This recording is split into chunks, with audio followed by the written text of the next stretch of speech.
As well as BATNA, I often come across the term ZOPA. ZOPA, it stands for, I think, Zone of Possible Agreement. Is that right? That's true. Could you say a bit more about the Zone of Possible Agreement, ZOPA, and why it's important? Absolutely. So again, a fancy term for a pretty simple concept. ZOPA just means what, in terms of price, would be acceptable to both of us. In what area of price does the deal make sense for both of us? Where would we both benefit from the deal as compared to our next best options, our BATNAs? So as a buyer, you have a maximum price you're willing to pay, and as a seller, you have a minimum price that you're willing to sell for. So say the buyer wants to pay a maximum of 100 and the seller can sell for anything above 80.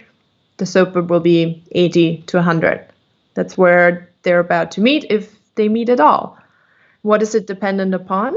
It's dependent on their BATNA, because you need to evaluate what would be my next best option in order to know what's the maximum I'm going to pay for that other deal, or what's the minimum I'm going to accept.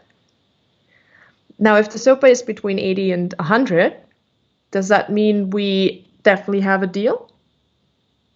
Not necessarily, because the seller who's willing to pay 100 may start at 60.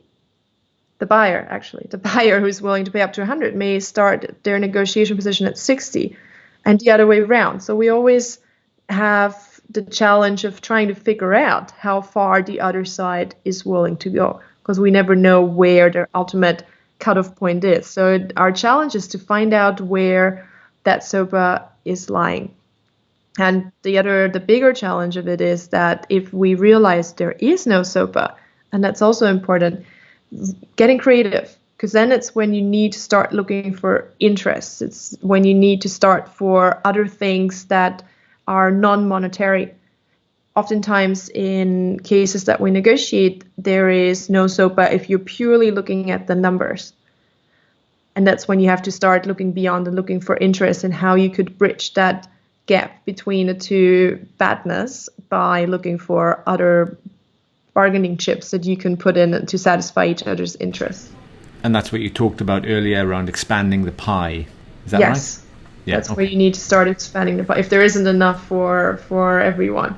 Okay. Especially in legal cases where one side is suing the other. We had an example in Austria a couple of years back where this was a trademark infringement case where there was an Austrian producer let's say it was a marmalade or a jam, and they had this specific product IP protected all over Europe except for Spain. And indeed, a Spanish producer produced the exact same thing under a different brand and a cheaper name.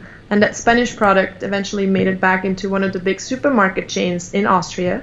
So the Austrian producer goes and sues the supermarket chain for infringement, and all the products get thrown out of the supermarket. There's a preliminary injunction. There's a legal claim against the supermarket, hundreds of thousands, different currency back then. It's a while ago. So the lawyers start negotiating, and they really can't get any closer. It takes them months, and the Austrian producer is claiming such high damages that the supermarket chain says we absolutely can't do it. So no ZOPA between where they're willing to settle, until one day one of the lawyers from the supermarket chain comes into the negotiation just before this goes to court and suggests to the Austrian producer that what the supermarket chain could do is integrate their product into the range of products at the supermarket chain, give them a guarantee for a certain quantity of products that they're going to buy each month, give them some of the best display areas in the supermarket, get them a budget for marketing, provide a budget for marketing that product, and pay the legal fees of the producer up to this point, and pay their lawyers' fees, their court fees, if in turn the producer would withdraw the legal claim. And the supermarket chain and the producer accepted. So because there was no ZOPA, and because that lawyer was looking beyond the monetary positions of claim and offer, they were able to turn that case into a new business. So it's very powerful to know when there's no ZOPA and how to go around it. Fascinating. So not only did they expand the pie, they expanded the jam in the pie.